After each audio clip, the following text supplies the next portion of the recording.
The year was 2247, and Earth was a planet of contradictions. On the surface, it was a marvel of technological advancement.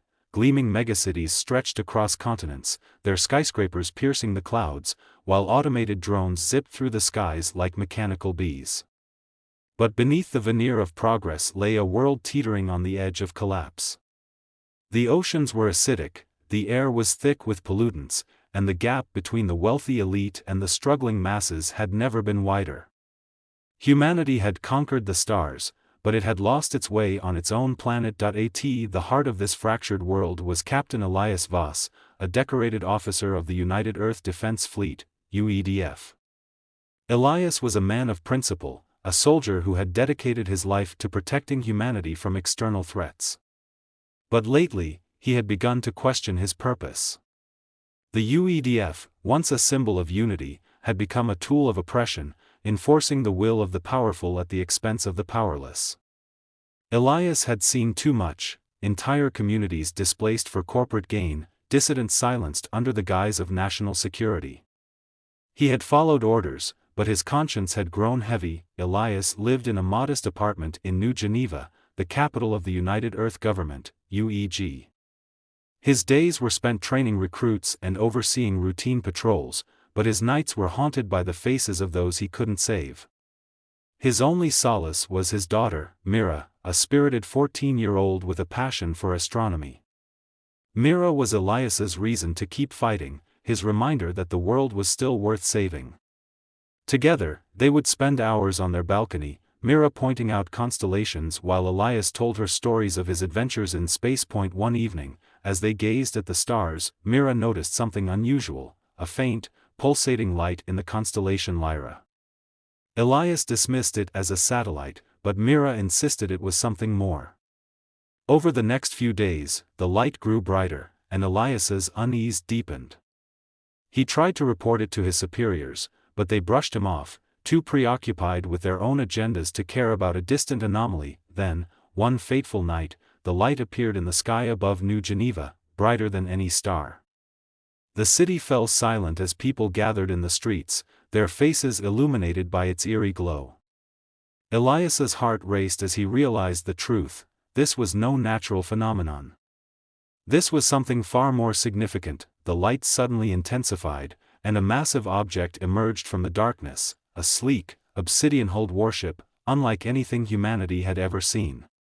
It hovered ominously above the city, its surface shimmering with an otherworldly energy. Then, a voice echoed through the streets, deep and resonant, speaking in perfect English: people of Earth. We are the Dominion of Krylos. Your planet has been deemed unworthy of independence. You will submit to our rule, or face annihilation. The world erupted into chaos.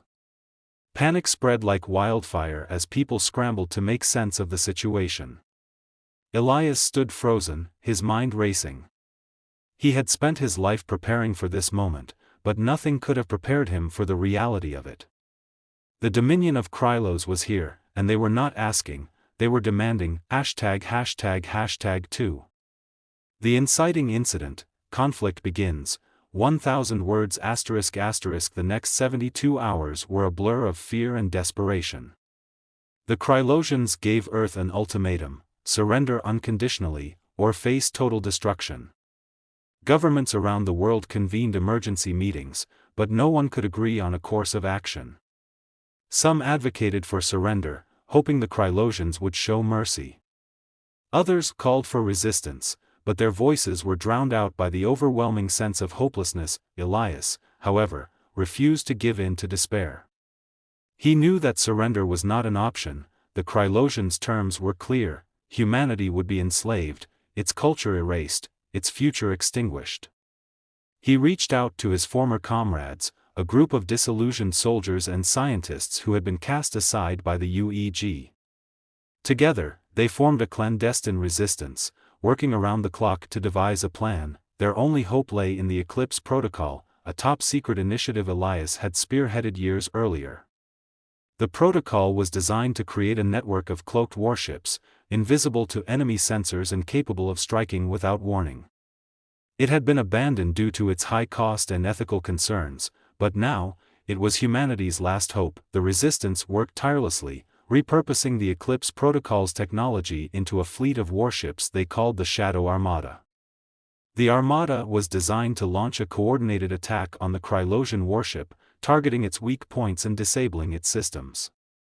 But there was one catch: the attack had to be launched from within the Krylosian's energy shield. It was a suicide mission, but Elias knew it was their only chance. As the deadline approached, Elias made the difficult decision to leave Mira behind. He entrusted her to his closest friend, Dr. Lena Arvid, a brilliant scientist and single mother who had become like family to them. Mira begged him not to go, her eyes filled with tears, but Elias held her close, promising to return. "I have to do this," he whispered. "For you. For all of us." The mission was launched under the cover of darkness. Elias and a small team of volunteers boarded the lead ship of the Shadow Armada, their hearts pounding as they ascended into the sky. The Krylosian warship loomed ahead, its massive silhouette casting a shadow over the earth. As they approached, the warship's defenses activated, firing bursts of energy that narrowly missed their ship. Elias's hands trembled as he guided the ship through the barrage, his focus unwavering. Finally, they reached the warship's energy shield. The Shadow Armada was activated, its systems humming with power. But just as they were about to attack, the Krylosians detected their presence. A swarm of drones emerged from the warship, their weapons trained on the Armada. Elias's team fought valiantly, but they were outnumbered and outgunned. One by one, their systems began to fail. As the drones closed in, Elias made a split-second decision. He would sacrifice himself to ensure the mission's success. "Get ready to attack," he ordered, his voice steady. "I'll draw them away." Before anyone could protest, Elias ejected from the ship, using his suit's thrusters to lure the drones away. The team watched in horror as he disappeared into the swarm, his fate uncertain. With heavy hearts, they launched the attack, sending a barrage of energy toward the warship. The explosion was blinding, the shockwave rippling through space. When the light faded, the Krylosian warship was crippled, its systems offline. But Elias was nowhere to be found. #3. Rising tension and challenges, 1,500 words. ***. Back on Earth, the world celebrated the apparent victory. The Krylosian warship was adrift, its threat neutralized. But for Elias's team, the victory was hollow. They had lost a hero, a friend, and a father. Mira was inconsolable, her heart shattered by the loss of the only parent she had ever known. The UEG, however, saw an opportunity. They seized control of the Shadow Armada, declaring it a weapon of mass destruction. The Resistance members who had risked everything were sidelined, their contributions erased from history. The Armada became a symbol of humanity's defiance, but also its corruption. Meanwhile, the Krylosians were not defeated. Deep within the crippled warship, their leader, Commander Zorith, plotted his revenge. Zorith was a ruthless strategist, his cold, calculating mind matched only by his disdain for lesser species. He had underestimated humanity once, but he would not make the same mistake again. Zorith activated a contingency plan, sending a distress signal to the Krylosian Dominion. Reinforcements were on their way, and this time, they would show no mercy. Earth had 48 hours before the full might of the Krylosian fleet arrived. The UEG, now aware of the impending threat, scrambled to prepare. But their efforts were hampered by infighting and bureaucracy. The world descended into chaos as people turned on each other, their fear and desperation boiling over. Mira, however, refused to give up. She believed her father was still alive, and she was determined to find him. With the help of Lena and a small group of rebels, Mira infiltrated the UEG's headquarters, where the Shadow Armada was being held. They discovered that Elias's sacrifice had not been in vain. The Armada's energy burst had created a temporal rift, pulling Elias into a pocket dimension. He was alive, but trapped, the rebels devised a plan to rescue Elias and use the Armada to destroy the Krylosian fleet. But time was running out. The Krylosians had already begun their assault, their ships raining destruction on cities around the world. The rebels fought their way to the Armada, their determination unwavering. As they activated the Armada, the Krylosians launched a final, desperate attack.